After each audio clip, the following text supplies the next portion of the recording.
a Latina perspective on education, and the Camden Freeholder Board, a diverse coalition of artists who are invested in urban renewal, and a grassroots efforts to help students in a Dominican school. It's all here on this week's Latino Motion. Please join us.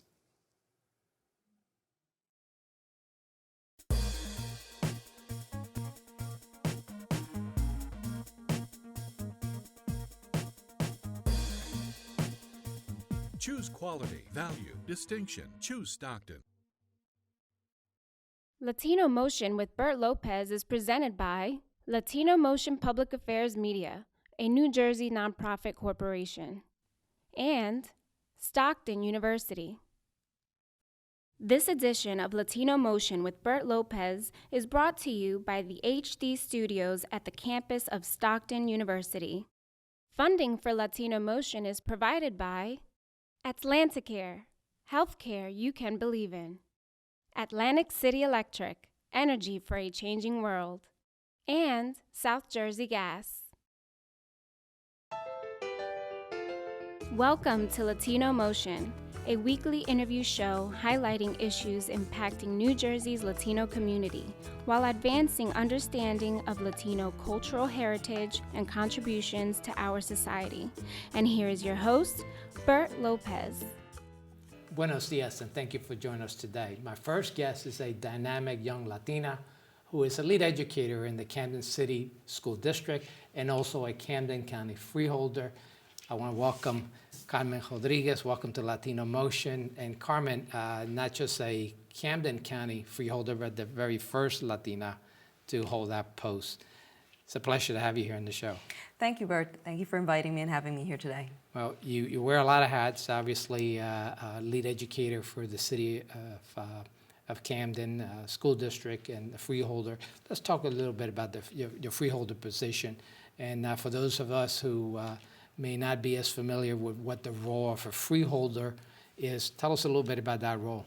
Absolutely. As a freeholder, I basically act as the elected body. I represent the people, the elected body that basically governs county government. County government is a level of government in which we do not provide as much in the way of direct services, but for example, I am in charge of the Department of Health and Human Services, and I try to make sure that the services are being delivered to the community, that they are appropriate, and that they meet the needs of the community which I serve, which is Camden County. We do have employees that we hire to run the day-to-day operations. I'm more of a liaison between community and government. And the first Latina in the Camden, it's a little surprising because Camden has such a large Latino population throughout the county, not just Camden City. What's your take in terms of why it's taking so long to get a Latina on board? Well, I really wish I knew what took Camden County so long to get a Latina in there, but I'm glad that we now have that, and hopefully very soon we're going to add a Korean to our mix, so we will be very diversified. We do have African Americans, so it's very nice that now we do have a diversified board of women and men of various ethnicities. Let's talk a little bit about what got you interested in politics to begin with.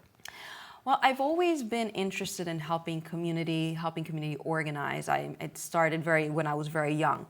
I did have one particular role model who really led the way and opened the doors for me, and that was then Assemblywoman Nilsa Cruz Perez, now Senator Nilsa Cruz Perez.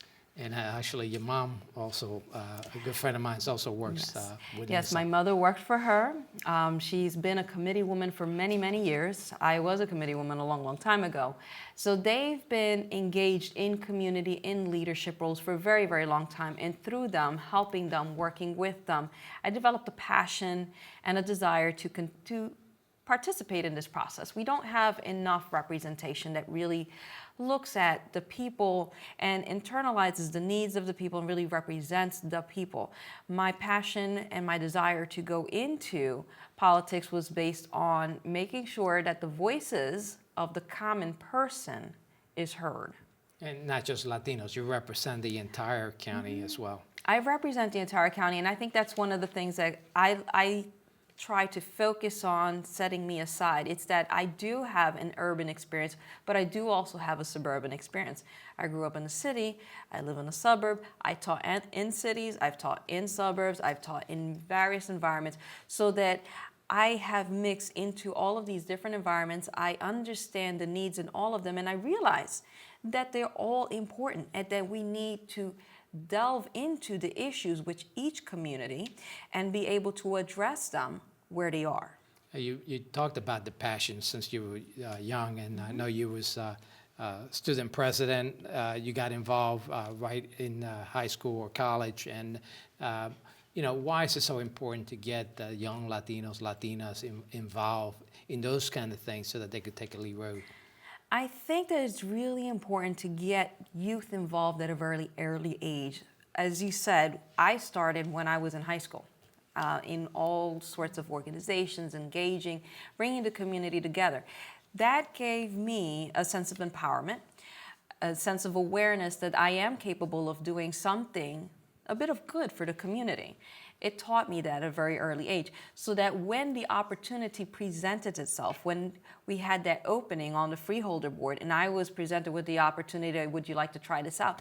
I was able to step in and feel comfortable in doing that and feel empowered, knowing how things operate behind the scenes and how you need to work with others and how you need to engage others and be a voice for others. And of course, your passion is education. So Always tell has me been. a little bit about your role as an educator for the city of Camden. As a lead educator for the Camden City School District, basically one of my primary functions is coaching.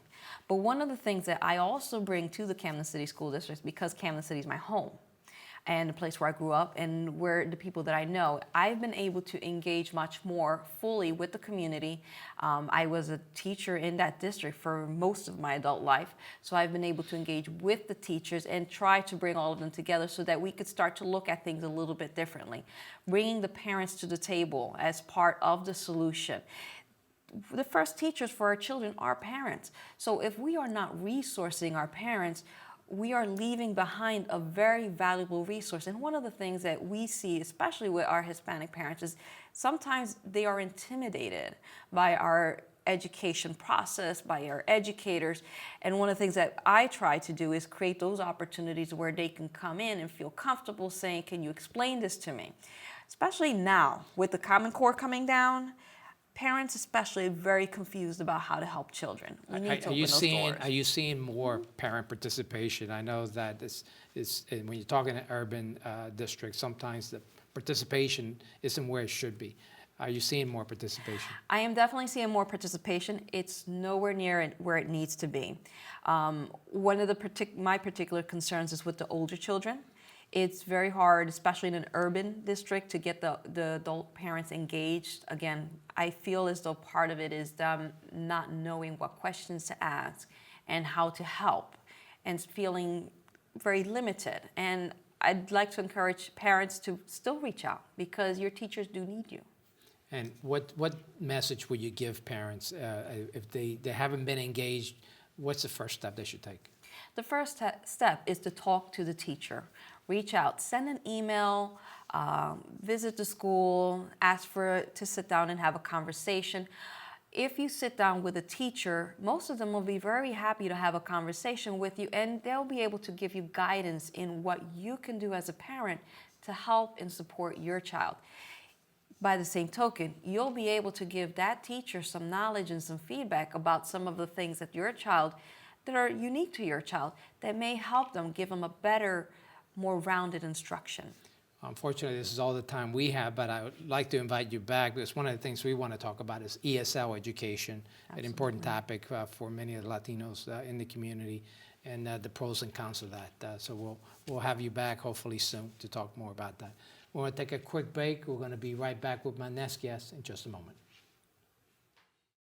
Latino Motion with Bert Lopez is presented by Latino Motion Public Affairs Media, a New Jersey nonprofit corporation. Join us online at www.latinomotion.tv. Find us on YouTube, Facebook, and Twitter. We encourage your comments and contributions for show topics. Welcome back to Latino Motion. Joining me are representatives from a diverse coalition of talented artists who are invested in urban renewal and beautification of urban areas through the arts.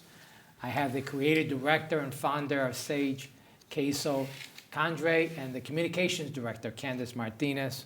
Welcome to Latino Motion. Thank you And very much. I'll start with you, and it's Will Queso. Caso. Yeah, like Picasso. Picasso, okay.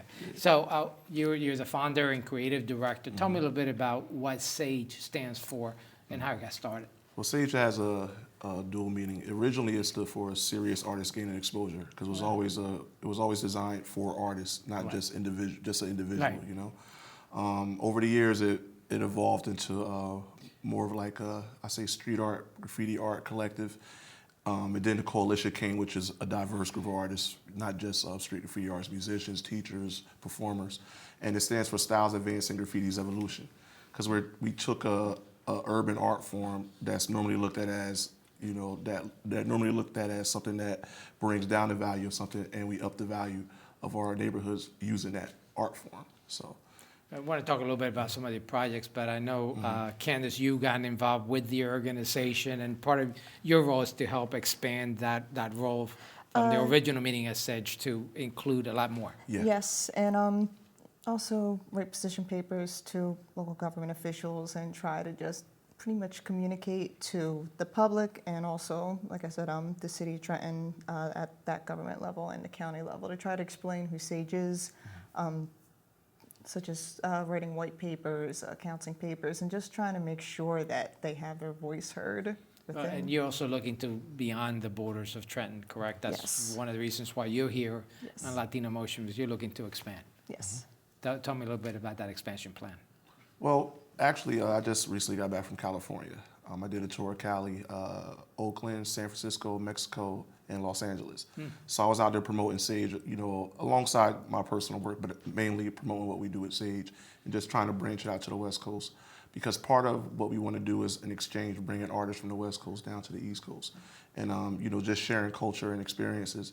And at the same time, you know, beautifying our neighborhoods. And there are just as many impoverished neighborhoods in California as there are in New Jersey. So not just limiting ourselves to one area. You know, taking what we've learned and sharing it with as many people as possible. Because the one thing we have is in the inner city is you know, areas that need culture. You know, that's what the inner city lacks, and that's what S.A.G.E brings. We initiate culture. You know. I know off camera we were talking about how you want to engage the youth. Tell me a little bit about that. A lot of what S.A.G.E does, because it's artists that are from the Trenton area, and unfortunately, in a lot of other cities, the arts tends to be monopolized kind of by bigger entities, and then the local artists don't have a chance to actually express work representative of the people who actually live there. And one of S.A.G.E's objectives was to cultivate another generation of Trenton artists, but also just cultivate artists in general from underrepresented communities, trying to, S.A.G.E isn't just for Trenton, it's a template that can work in just about any city. But if we're going to speak solely Trenton, it would be cultivating the Trenton artists that were there, but you could move it to Philly. It would work in New York, it would work in LA, it would work in Chicago, it would work in Cairo. So someone was interested in partnering, and tell me what kind of partners you're looking for. We do have a website as well as a phone number. The website being sagecoalition.nj.com, and we have a couple of numbers we'll put up on the screen. If someone wanted to get engaged and involved, tell me what you're looking for. Well, right now we're looking to branch into programming. You know, taking our projects. One of the first projects that we did, which we're setting up for right now, is called Windows of Soul, which literally brings out the entire community, and it's one massive art making day, and we take the art and we cover all the abandoned buildings within the community. Wow. So during those projects, we get a lot of families to come out. So now it's branching that out into the school system, and you know, teaching the kids what we know. You know, so teaching kids how to paint, how to DJ, how to perform. You know, we have all these artists and teachers that are part of our coalition that are looking to give back in that way. So that's what we're setting up for now. You know, just going through the parameters and, trying to really, within the next year or so, really be integrated in the school system. And why is it so important to have an organization such as yours in urban cities to try to cultivate, as you mentioned, not just the arts, but cultivate that spirit of cooperation in the community? Well, I just think, just with the stigma that comes with coming from the inner city, you're limited with your resources, and art brings all these things together. It gives people an outlet, but you have to be introduced to that because, I grew up in the inner city, and if I wasn't, around certain individuals, my life could have been very different, Right. So art was something that kept me out of a very negative situation. And arts, when you're talking about street arts, is also looked at negatively. Exactly, it's It's change of still- perception. Yeah. A creative art form now, and the arts, music and art is something that's only afforded to people who not necessarily wealthy, but people who privileged. have, to the privileged classes.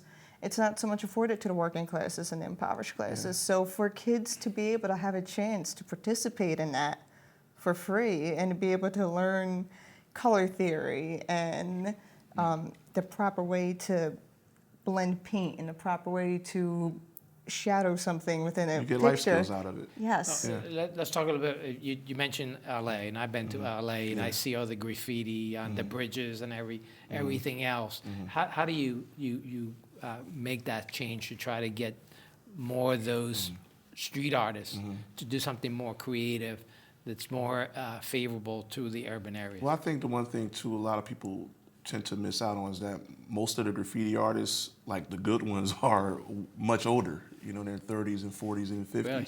So these guys are already looked up to in their communities by the youth, and they are working with them. It's just that, S.A.G.E, we're a 501c3 nonprofit, so we're, recognized by the government, and that we have the paperwork and the credibility to come in and get things organized, where they may not be so much. And I'm not saying that these areas are organized. There are organizations in these areas that are working, that do very similar work that we do, but we have a more grassroots approach because we work with people from the area that may not even have any experience in doing art. And we teach them on the spot, It's like boot camp for art, but it's fun. Like we have fun with it and it resonates. When people see us out there working, they see that as nothing selfish. And they want to get involved, and it's nothing that, you don't have to be, Rembrandt. It's just the fact that art, at the end of the day, is fun and it's the best therapy. So, you can use it as a healing force and bring people together. Well, obviously, you're finding some acceptance, and particularly you worked with the city of Trenton, and they have embraced you as well, particularly the governing body there to help the image of that city, if you will. Oh yeah, Trenton's a very struggling town. It's been that way for a very long time, and our motto is unique, because it's never been tried on the level that we're doing it, and we're having success, and we're still very young as an organization. We've only been incorporated for the past 3 years, so it's still a lot that we're learning, and we partner with other organizations that have been around for twice as long as we have, and because our whole thing is collaboration. You mentioned the diversity in terms of the music, the arts, and everything else, but you're also looking for diverse artists in terms of having more Latino participation. Oh yeah, most definitely. Last year we did a project right on North Stockton Street. It's North Stockton and Academy Street in Trenton, which is predominantly Puerto Rican, and we did a huge mural of Roberto Clemente, and the entire community came out. It was awesome, and even prior to that, our group has always been diverse, white, black, Hispanic, the whole range. But that was the first project we did predominantly in a Hispanic area. And it was very, very well received, yeah. Well, thank you so much. Unfortunately, it's all the time we have, but thank you for this interesting discussion. And hopefully we'll have more participation from people listening to the program. Stay tuned. We'll be right back with more Latino Motion.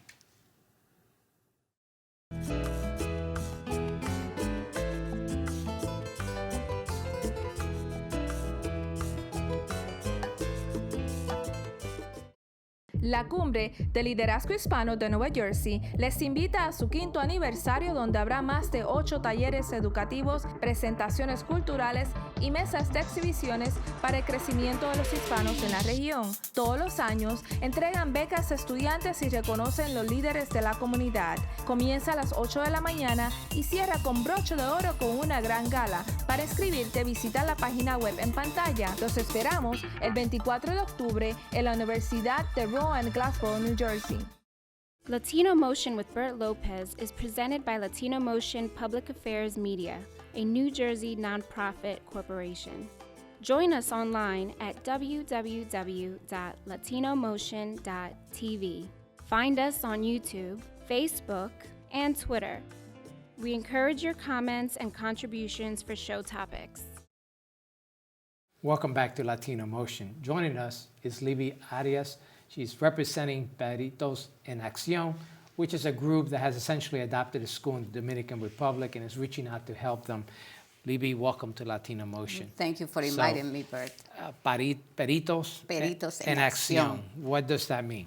Peritos en Acción is an association formed for former students from Victor Estrella Liz Technical School, High School. And that's in Dominican Republic. Yes, Santo Domingo. And you have a lot of those former students that are here in the U.S. as well as in Dominican Republic. Tell me why you had taken this on as a mission. Oh, well, every year some groups just join together for just to have a school reunion. And in the last reunion, that was last year, we just decided, we were motivated, and I just jumped in the group and I said, listen, it is good that we gather all together and have fun, but I think we need to give more what we receive from the high school. So right now you're working with the community and other, not just the graduates, but obviously other folks in the community to help get funds and supplies to the students. Tell me a little bit about that effort. Okay, since the last meeting was in January, we decided just to create the association, a formal association, with Mrs. Wendy Cruz. She lives here. She was my neighbor, and I didn't know she was graduated from that school too. So we were too motivated, and then we decided to create a website so we can, by the social media, invite the former student and all the other friends to help us and work together to help the students in my country. And why is it important? I know there's the funding isn't as great, and it is a high school, and you want to help them succeed. But tell me a little bit about what's motivating you, what's to really get more help for these students. Now that I'm here in this country, I see myself back in those years where I used to be a student. I know the pro and the contra, and how we succeed in those years. And right now, for a teenager, it's very hard to just go to school in my country. We coming from, it's not a wealthy family. So I know they need extra help, extra motivation. And most of the students from that school, I think 90%, they finish college also. No, and obviously it must be part of, because they are getting help, such as organizations like you.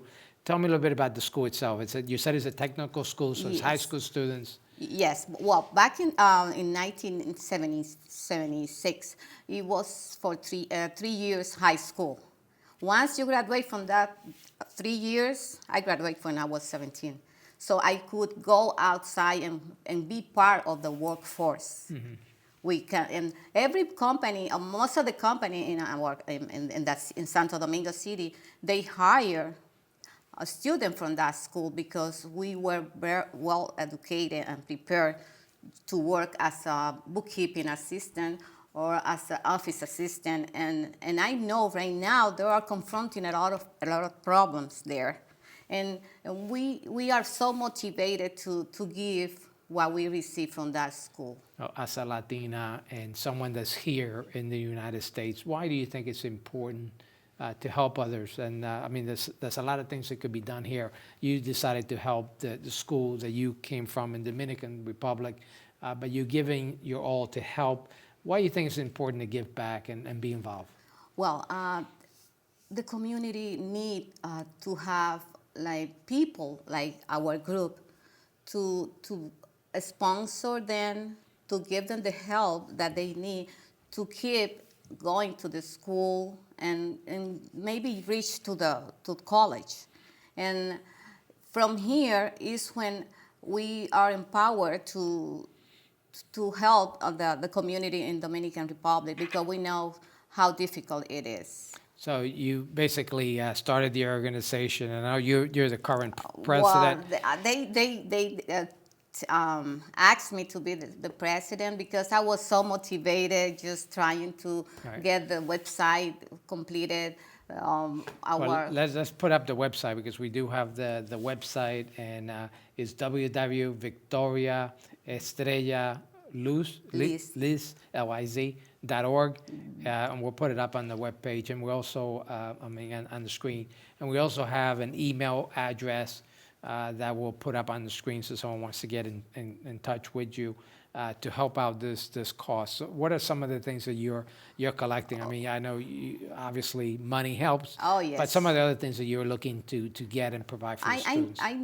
We need to gather some funds to help the new student next year. To go to with the transportation, medical. We have doctors in our group. We have lawyers. So we're going to adapt a student so they can just see us as an example, and motivate them that they can be like us. So you're doing one-on-one mentoring, and you're Yes. getting more people to do One-on-one that. That is terrific. Yes. And certainly a great thing that you're doing to give back to schools that had given you the education you got, and certainly got you well prepared, so you're helping other students to do the same.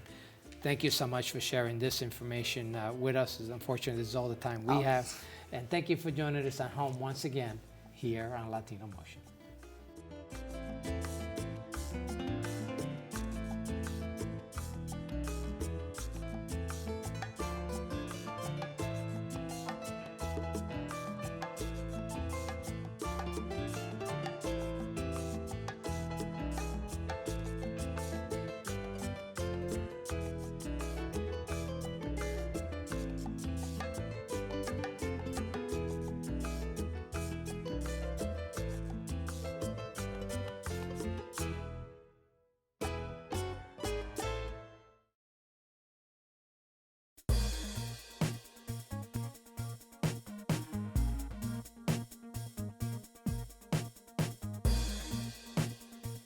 Choose quality, value, distinction. Choose Stockton.